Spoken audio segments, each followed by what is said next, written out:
No guest. Maybe I'm the guest. You're the guest. Should we do it like a professional interview? Do you know? I was thinking the other day. Actually, I feel like it. How do you become better at podcasting? Like, how do you become better at like interviewing? Yeah. How do you become better at any of those things? It's not really like a.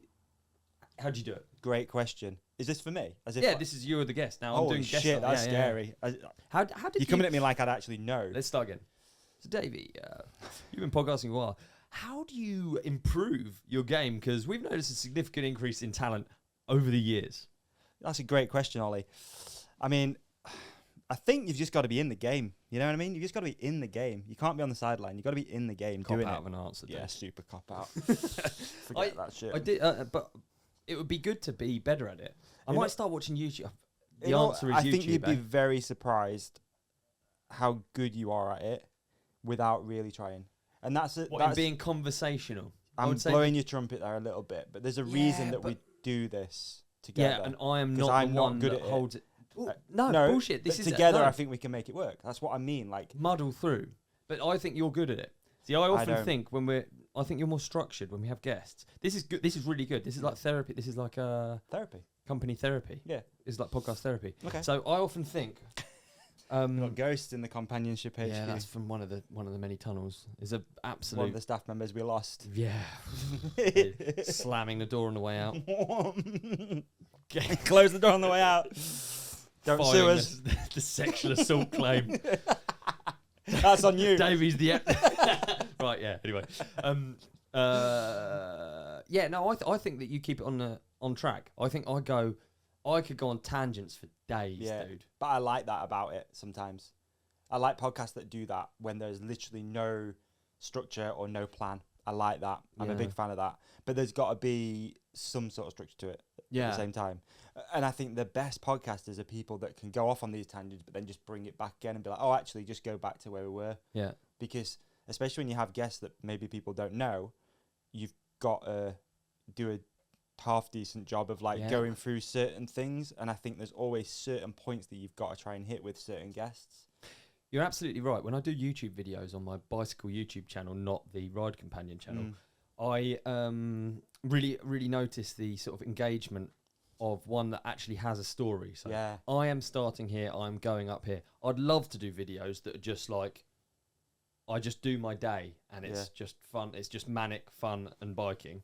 But they won't do work. They don't have a story. There's no reason to like wait until the end. Do you know what I mean? I think following your day would be hilarious. Oh man, you hear my day yesterday? Do you want to hear my day yesterday? Yeah, I do actually. My day yesterday. I've got it in my notes. I've got notes. I was thinking. Do you know what? I used to worry about filling a podcast. I don't worry at all. But that's going back to getting better at it. You think? 100%. I feel like before we were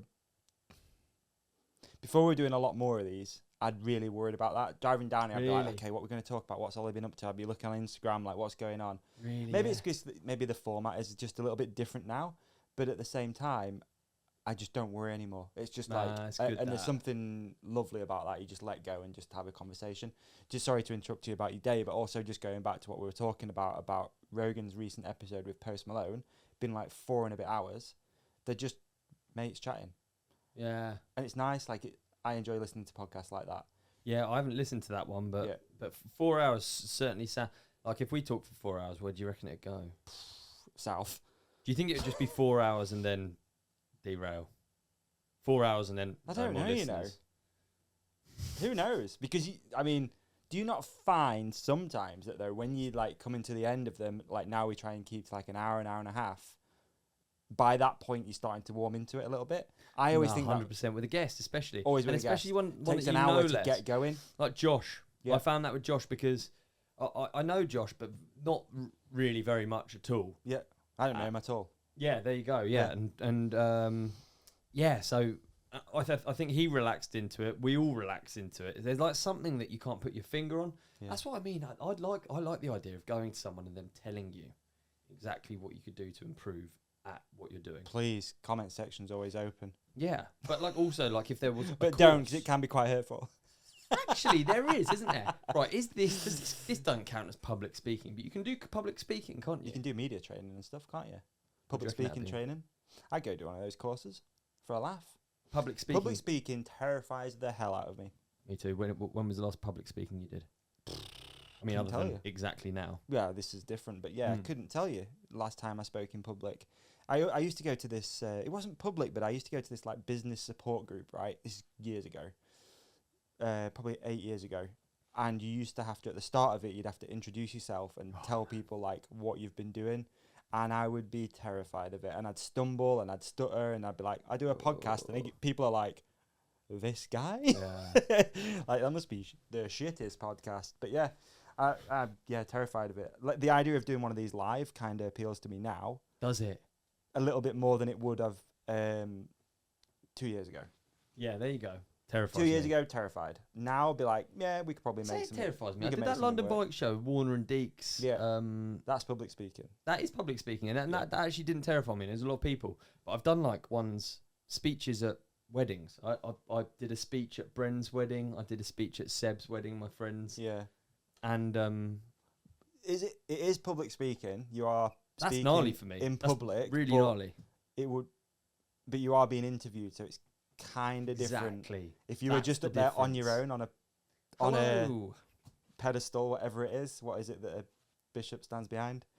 Yeah, you're right. That is the difference. Be really tough, I think. It was crazy though, but like doing Seb's best man speech, I was just stood there on my own.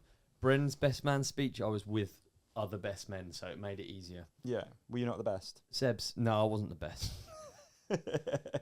Seb's, I was in a room. It was I think it was 150 people, so it's quite a fair sized wedding. And when you looked out there, it was like, whoa, yeah, you know, it's a lot. That it felt like a lot as well. And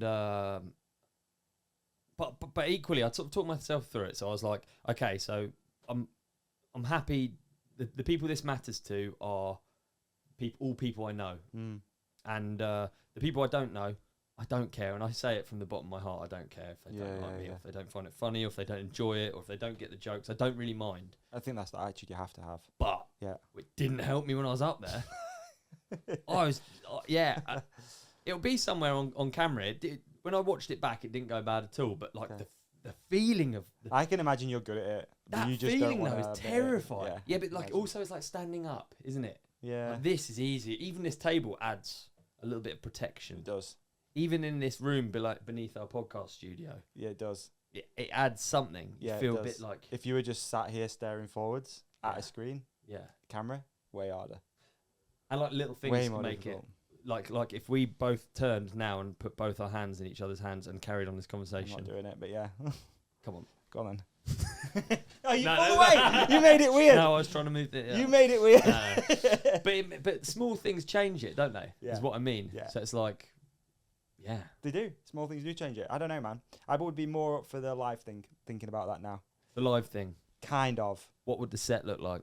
This, with the people. Would we have to bring the mould in? A mould? We'd probably have to... Oh, the mould. Yeah, the mould. Yeah, we'd probably have to, in any venue that we go to, we'd probably have to bring some gone-off yogurt and just sort of paint it lightly on the ceiling. Yeah, just so that we get the stalactites or mites. Yeah, maybe that would be our setup. People would walk in and be like, stinks in here. Like, welcome to the Ride Companion. It's a full, like, 4D experience, like, smell vision and everything. Scratch and sniff, yeah. You smell beer in here. We're sweating so bad. Right, because I'm good at podcasting, I'm bringing it back to your day. Home improvements. I get a lot of questions, actually, about the house. I think early on in the renovation, I was very... Did you enjoy this clip? If so, please like and subscribe. The full episode is available by hitting one of the links on the screen right now, or type the Ride Companion into your favourite podcast app. We've even put links in the show description for you. Cheers!